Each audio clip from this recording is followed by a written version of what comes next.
9 सप्टेंबरची सकाळ सोलापूरच्या बार्शी तालुक्यातलं सासुरे गावाजवळ लॉक केलेली किया सोनेट गाडी उभी होती।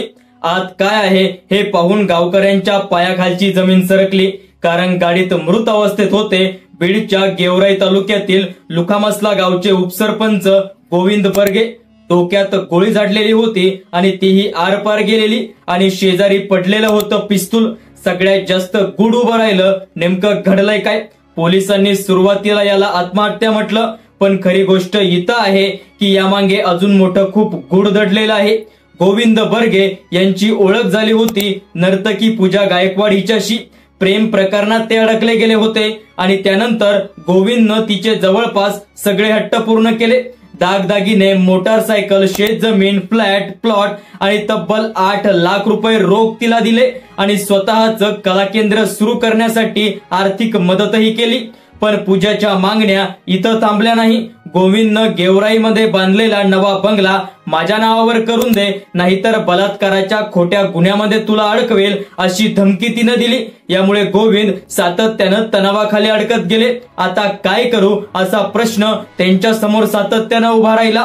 15 सप्टेंबरच्या वाढदिवसापूर्वी हा बंगला गिफ्ट करायला हवा असा तिनं डेडलाईन दिली आणि तगादा होता। आणि मग 9 सप्टेंबरचा त्याचा मृतदेह कारमध्ये सापडला। पण खरी शंका तेव्हा निर्माण झाली गाडीतल्या परिस्थितीमुळे। डिझेल संपलेलं होतं, बॅटरी डाऊन झालेली होती आणि दारूच्या बाटल्या। कुटुंबियांनी स्पष्ट सांगितलं गोविंदना दारूचं व्यसन नव्हतं, आणि मग हे स्वतः सोबत ते शस्त्र देखील वापरत नव्हते। मग हे सगळं गाडीत आलं तरी कुठून? त्यांनी मोठं प्रश्नचिन्ह प्रशासनासमोर उभं केलं। कुटुंबीय आणि मित्र यांचा ठाम दावा आहे हे सगळं आत्महत्या नाही तर घातपात आहे, आणि म्हणूनच त्यांच्या मेहुण्याच्या तक्रारीवरून पोलिसांनी पूजा गायकवाड आत्महत्येस प्रवृत्त केल्याचा गुन्हा दाखल केलेला आहे। ही सगळी चौकशी आता सातत्यानं वाढत चाललेली आहे।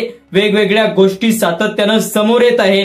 आता चौकशीतून खरं सत्य समोर येईल, पण प्रश्न अजूनही तोच आहे, गोविंद बर्गे यांनी खरं स्वतःला संपवलं की त्यांचा खून करण्यासाठी या घटनेला आत्महत्येचं रूप दिलं? मित्रांनो, तुम्हाला काय वाटतंय? कमेंटच्या माध्यमातून तुमच्या प्रतिक्रिया द्या।